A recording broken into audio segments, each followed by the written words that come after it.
406 की इन कुछ कंडीशंस में आपकी ज़मानत डिसमिस हो जाएगी, आपको ज़मानत नहीं मिलेगी। वैसे तो 406 जो है वो नॉन प्रोहिबिटरी क्लॉज़ में आता है, मैं आगे बताता हूँ आपको सब कुछ। ये केस मैं पहले भी डिस्कस कर चुका हूँ, लेकिन वहाँ पे हमारा पर्सपेक्टिव ये था कि ये देखें कि 406 इस केस में लगती है या नहीं लगती। लेकिन आज हमने उसी केस को डिस्कस करना है, फैक्ट्स मैं दोबारा आपको बता देता हूँ।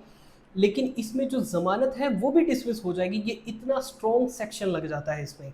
हमारे पास सबसे पहले जो बैकग्राउंड आता है, फैक्ट्स आते हैं, वो मैं आपको बता देता हूँ कि हुआ क्या कि एक बंदे ने बैंक से ट्रांजैक्शन करवाई 30 लाख रुपए की।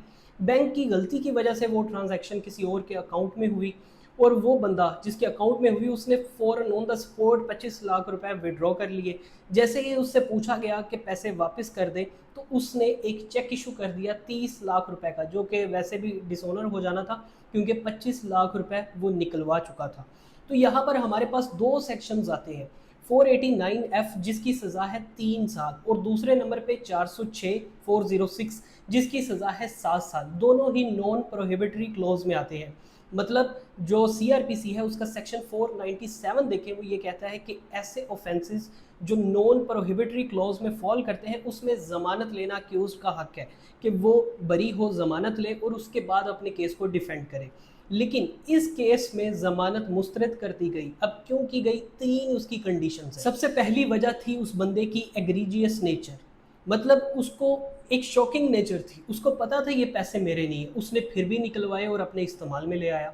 दूसरे नंबर पे था लेक ऑफ रिमोर्स, मतलब उसे अपने इस एक्ट की वजह से कोई दुख नहीं था, वो सॉरी नहीं था, उसे कोई रिग्रेट नहीं था। तो कोर्ट ने ये उसका बिहेवियर भी नोट किया। और तीसरे नंबर पे ये उसका बिहेवियर था कि उसे पता था कि मैं 25 लाख रुपए निकाल चुका हूँ, उसने फिर भी चेक इशू किया एक बदनीयती की बेस पे, उसे पता था कि ये चेक डिसऑनर हो जाएगा।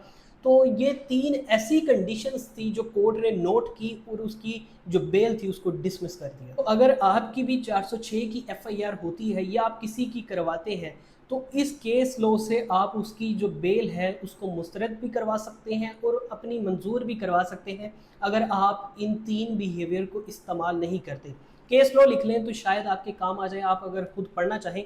ये क्रिमिनल मिसलीनियस पटिशन है हमारे पास 43725B ऑफ 2025।